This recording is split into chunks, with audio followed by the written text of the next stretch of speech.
Olá pessoal, tudo bem? Eu sou Jânio Lima e estamos aqui mais uma vez para o canal Python DS. Hoje vamos dar continuidade ao nosso mini curso de NoSQL com o banco de dados ArangoDB da nossa playlist de Python para análise de dados, ok? Então, a gente já viu na primeira aula como fazer o processo de conexão com a API do ArangoDB para o Python, já vimos como criar uma coleção, que é um tipo de banco de dados baseado em chave-valor dentro do ArangoDB, já criamos essa coleção,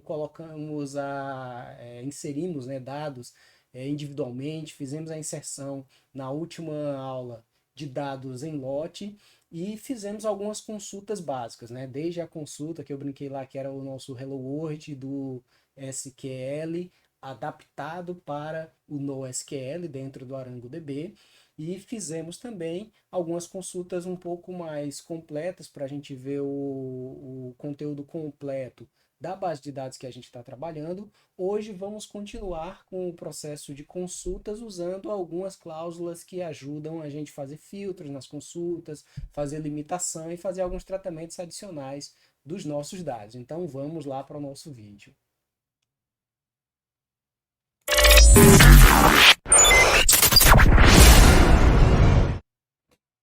Eu já estou aqui com o nosso Arango.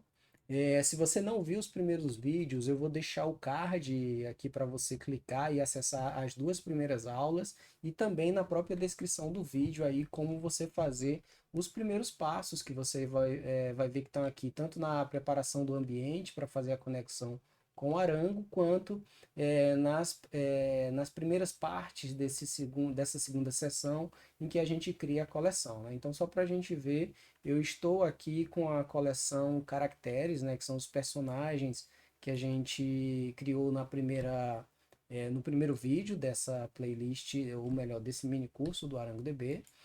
O mini curso ele está dentro de uma playlist que é maior, né, que é a playlist de Python para análise de dados. Essa playlist ela é interessante porque eu estou passando ao longo do tempo aí diversos conhecimentos importantes para você trabalhar com análise de dados usando Python, desde o Python básico para análise com bibliotecas padrão, a análise de dados com pandas para tratamento de arquivos, a conexão do Python com o banco de dados SQL, o uso da linguagem SQL dentro do Python, e esse conteúdo agora que a gente está nessa sequência de vídeos, que é o NoSQL usando a solução ArangoDB. Então a gente já está com o nosso banco de dados conectado, já temos aqui a nossa coleção, já fizemos a inserção aqui da aula passada de diversos registros. E aqui eu vou até fechar para vocês perceberem, ó, vou fechar aqui a consulta que foi feita na aula passada, em que a gente usa o loop for, que é a forma de realizar consultas dentro do ArangoDB. Então a gente utiliza aqui o loop for, passando ele como parâmetro, né, a coleção que eu quero iterar. E aí eu uso alguma variável de controle aqui que a gente está chamando personagem. Então ele está pegando todos os personagens, ou para cada personagem na minha coleção, retornando a chave name, ou seja, o conteúdo da chave name desse item do nosso banco de dados. Então ele faz essa consulta aqui, a gente armazena ela numa string, e aí depois a gente usa, como vemos em todas as outras execuções, a chamada ao DB, que é o objeto onde está a conexão com o meu banco de dados, e a passagem do método AQL-Query, que é o método que permite que eu conecte o Python ao ArangoDB usando a linguagem AQL, que é a Arango Query Language, que é a linguagem de de consulta de bancos de dados do Arango. Então aqui eu vou repetir só para a gente ver o resultado aqui, que é um resultado mais bruto mesmo, todo o conteúdo, todos os registros da base de dados, e aí o único tratamento que a gente dá aqui é que eu estou trazendo apenas a chave name, né? Então aqui agora a gente vai fazer uma consulta em que a gente faz um filtro. O filtro ele vai permitir que você use condições, né? Então aqui você vai usar de forma bem simples a mesma notação, utilizando o loop for, iterando a coleção que você quer consultar, e usa normalmente uma variável de controle, como a gente usou ali. Eu vou voltar a usar uma variável mais simples aqui, né? Então, estou usando a letra C como a minha variável de controle. E aí, o que eu preciso fazer é, antes de passar o retorno, eu coloco a cláusula filter, falo em que chave da minha coleção eu quero aplicar aquele filtro, e aí eu utilizo aqui o que eu quero que seja o meu filtro. Então, por exemplo, ó, filter alive, que é o campo da nossa base de dados, ou a chave da nossa base de dados, onde eu tenho a situação se aquele personagem ele está vivo ou morto. Então, o false aqui vai significar que o personagem não está vivo, né? Então, ele usa aqui de forma similar ao que o Python usa, né? Para fazer a igualdade, ele usa dois sinais de iguais. E aqui eu vou return c.name, ou seja, novamente vou fazer o retorno ser apenas a chave name. Então ele vai dar aqui, como vocês já estão vendo aqui, eu vou fechar e rodar novamente, mas vocês vão perceber que o resultado vai ser o mesmo que estava antes. Então ele iterou toda a base de dados, procurou os personagens, viu quais deles não estavam vivos, e aí ele retorna aqui o resultado. Então essa aqui é a forma bem simples para a gente utilizar. Basicamente o que a gente viu da consulta anterior para essa foi a utilização da cláusula filter. O que a gente pode fazer aqui agora, na próxima, a gente pode utilizar mais de uma condição dentro da mesma cláusula filter. E agora a gente está vendo aqui o seguinte, ó, find c.alive novamente, eu estou olhando lá o atributo ou a chave alive. Novamente eu quero ver apenas aqueles que não estejam vivos, ou seja, para qual a cláusula alive é igual a falso, e cuja a cláusula, a chave age, né, de idade, é maior ou igual a 18. Então, novamente aqui estou deixando retornar apenas o nome do personagem. Vamos novamente aqui, ó, query criada. Passo a query novamente utilizando o método aquele query. E aqui a gente vai ver o resultado. Poderia vir aqui e fazer o contrário, por exemplo, ó, true.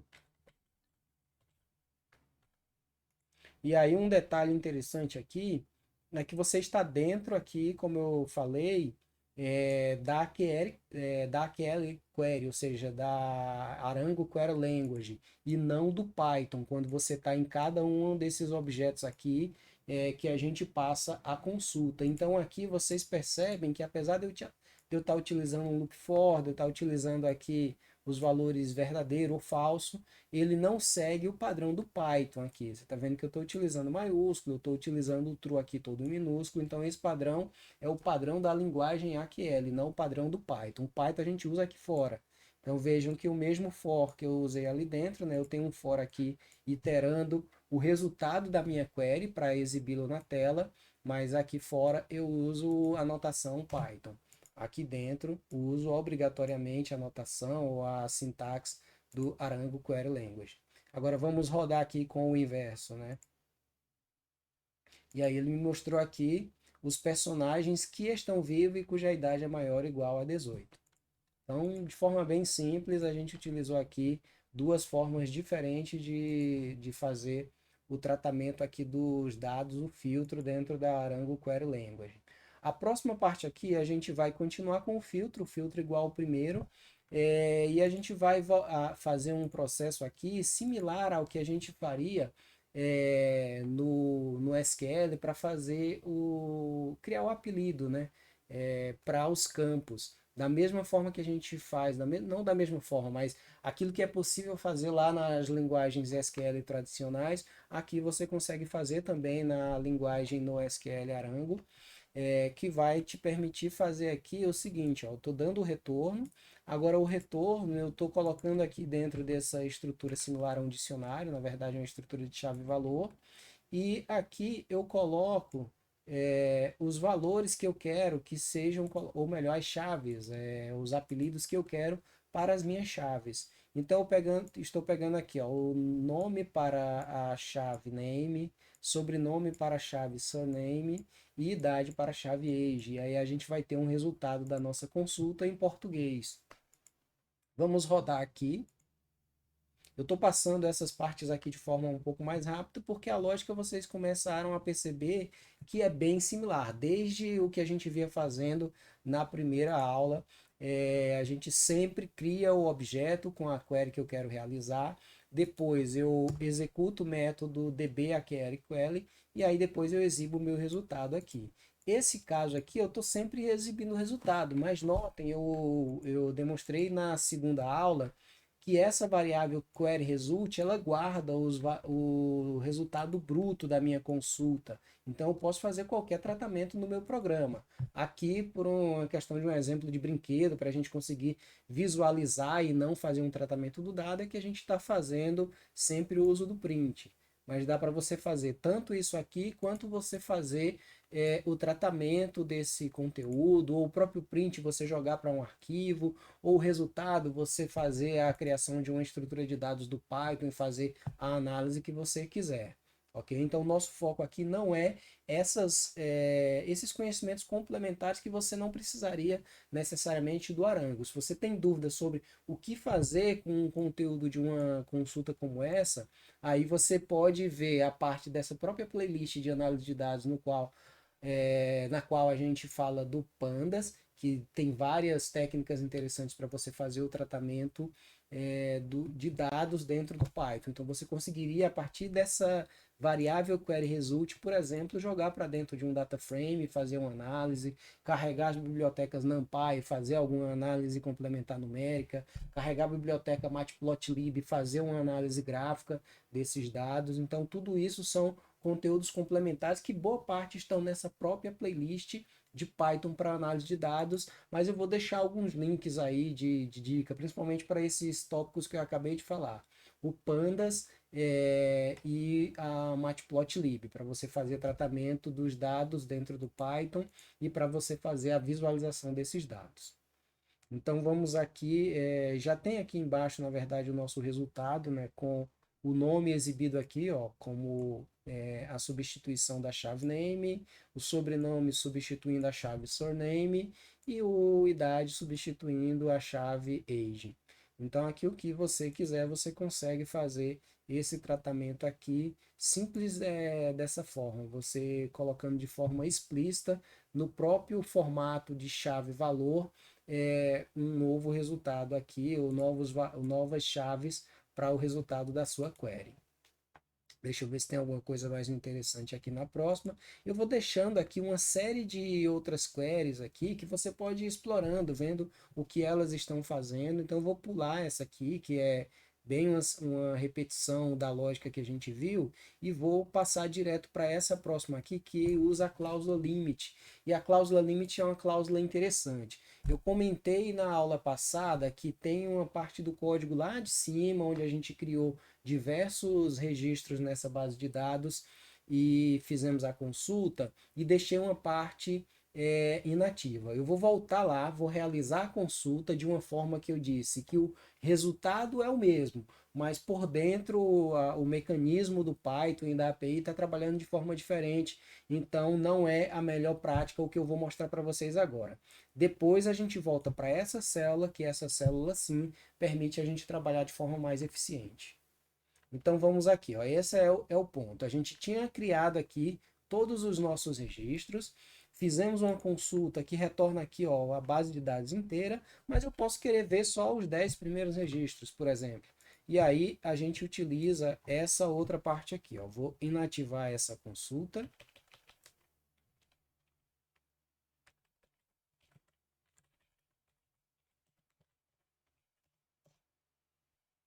Só ajustando aqui a parte de comentários para não dar nenhum problema. Depois eu reorganizo e todo esse código, como todos os demais que a gente trabalha aqui no canal, ficam aí à disposição de vocês no nosso GitHub.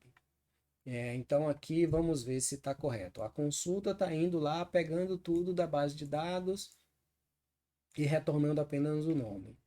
Aqui a gente roda a consulta e aqui eu vou iterar para exibição apenas dos 10 primeiros registros.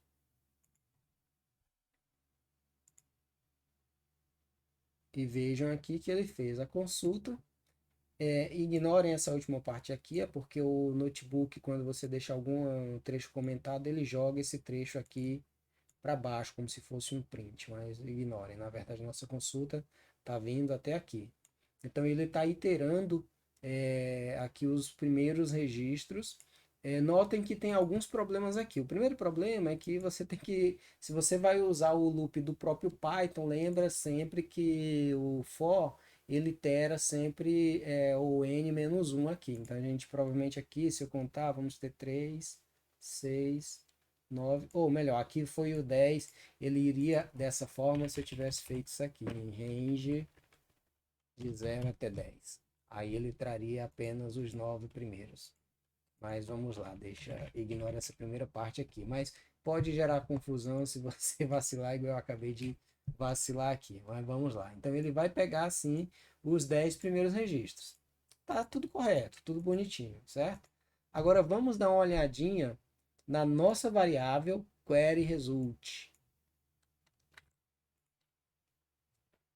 Query result. Vamos lembrar ali do conteúdo que a gente tem aqui dentro. Response. Deixa eu lembrar a anotação aqui. Provavelmente eu acredito que eu consigo pegar ele dessa forma aqui. Pronto, exatamente. Então vejam que aqui no nosso response ele vai ter todo o conteúdo. Então imaginem aqui a quantidade de problemas que isso pode ter. Se eu estou com uma base de dados grande, essa consulta vai ser muito lenta. Ela pode simplesmente não inviabilizar aqui, travar a base de dados se eu fizer uma consulta tão irrestrita dessa forma. Eu estou carregando esses dados aqui para a memória do meu ambiente aqui, da minha seção do Python.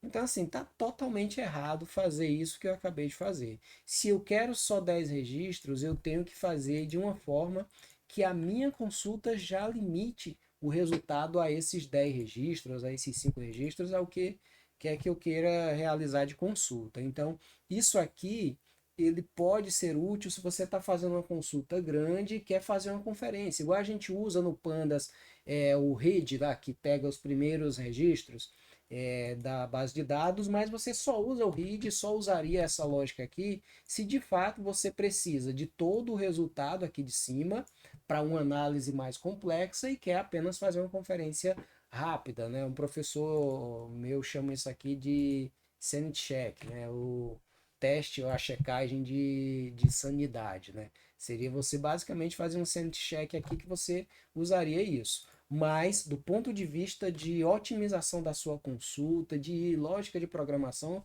ou de qualquer prática até de bom senso, está totalmente errado você fazer isso aqui. E aí a gente conseguiu ver que o resultado parece ser o mesmo, mas na prática, como mostra aqui o nosso atributo response da consulta, isso está totalmente errado. Então vamos ver aqui embaixo o que a gente poderia fazer como alternativa. E aí é onde entra a cláusula limit. A cláusula limit ela vai fazer exatamente o que ela quer dizer em inglês e quase falso. Aí não seria nem um falso cognato, e quase um cognato aqui, ou uma tradução literal para o português. Ela vai limitar a quantidade de registros. E ela é bem simples, você só precisa colocar aqui, eu vou até colocar o 10 para ficar igual a outra consulta que a gente fez lá em cima. Então ele vai iterar novamente a nossa coleção de dados personagens, retornar apenas o name, mas vai limitar apenas aos 10 registros. E aí vamos rodá-la. E aqui novamente a gente tem a consulta correta. Agora vamos ver a diferença do que tem aqui dentro. Vamos lá, query result.response. E vejam que agora você tem de fato aqui foi carregado para o seu ambiente apenas aqueles 10 registros que você limitou com essa cláusula. Então fica aí a dica para a otimização da sua query e para a boa prática aqui do uso da linguagem AQL. As próximas aqui a gente começa a misturar, então eu vou pular também. Eu misturo o sort. Ah, melhor, não vou pular, vou deixar essa aqui, porque é a última cláusula que a gente vai utilizar nas queries aqui desse mini curso, que é a cláusula sorte. Então, aqui o que a gente está fazendo? Eu estou fazendo a mesma consulta, ou uma consulta similar à consulta de cima. Vou deixar aqui os 10 registros para a gente deixar um pouco mais de conteúdo. Vai buscar aqui esses 10 registros, mas ele vai organizar pelo nome.